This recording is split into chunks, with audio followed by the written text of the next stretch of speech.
Hello and welcome back to yet another interesting video of our first series of design schooling. As we have already studied the basics of UI and UX in our previous videos, in this tutorial, let's move a step forward and take a look over the laws of UX. Good design tends to follow general principles that give designers general guidelines to work with. But for interface designers and user experience designers, there are also certain laws that everyone should consider. Laws of UX is a collection of best practices that designers can consider when building user interfaces. In this tutorial, we will study the 5 most essential laws that every designer should know while making any interface in order to improve the UX of the product. So let's get started with the first law, Fitts Law. It was stated by a psychologist, Paul Fitts. Fitts' law states that the amount of time required for a person to move a pointer, example mouse cursor, to a target area is a function of the distance to the target divided by the size of the target. So, to simplify, this law directly affects the user experience when designing buttons. It should be larger in size. Especially on mobile devices that are tactile, smaller buttons are more difficult to interact with. This screen on the right is a case of application of Fitts law. It covers a large space, that is, it is not a small button.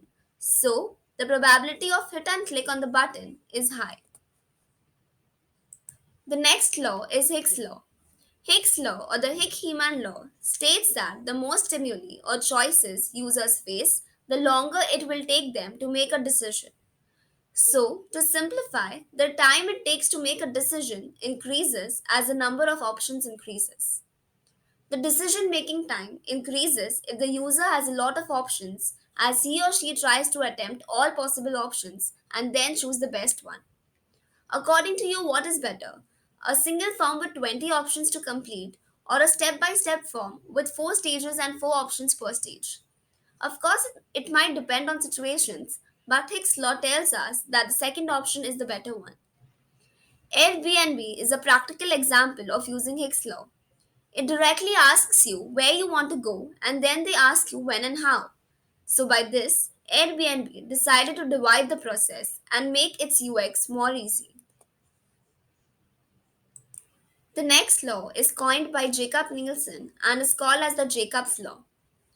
He states the idea that since users spend time on other sites or applications, they have an expectation that your site or app will function in the same way. This means that the user prefers similar sites to the ones they frequently use or are familiar with. That's why it's better not to be extra original or over creative all times. An example of this interface is given on the right. 95% of e commerce have a provision of this type. An image on the left and the name, price, configuration, and add to cart button on the right. If you're going to set up an e commerce, the most logical thing would be for you to consider the structure. Since a potential client knows how e commerce works and expects something like that. The next law that we will study is the Miller's Law. Miller's Law states that the number of objects an average person can hold in working memory is about 7, also known as the magical number 7 plus or minus 2. That is why in applications or services that have a number of options are grouped together to reduce the memory load. An example of this is the Netflix screen. Although Netflix has thousands of categories for the films, it understands that it would be very difficult for every user to remember. So it makes the user remember not the content but the position. Instead, Netflix prefers to have the different categories and from there to navigate in depth. Next in the row is Parkinson's Law. It states that people will keep working on a task until their allotted time is reached. Because of the culture we live in, we think that the more hours we dedicate to something, the better it is. But practice shows that it is not like that. For example, making a purchase on Amazon, once you have selected the purchase, has a duration of 5 minutes between filling in the data card and all the other details till the payment method. Anything shortening those deadlines will be possible. On the other hand, Stripe, for example, simplifies the payment process and allows you to remember the data.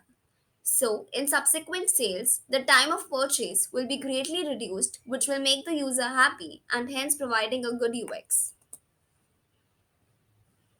Designers can use this knowledge to build more intuitive human centered products and experiences. Instead of forcing users to adapt to the design of a product or experience, we can use some key principles from psychology as a guide for designing in a way that is adapted to the people. From experiences from professionals, it establishes that for any system, there is a certain complexity that cannot be reduced to the maximum. Every UX designer would like to simplify processes and make them faster, but we have to take into account that there are things that cannot be simplified to more basic. That's all that we had, and with this, I would like to end the video. Hope this video was quite knowledgeable and helpful. Stay tuned for the upcoming video and don't forget to subscribe to the channel. Thank you.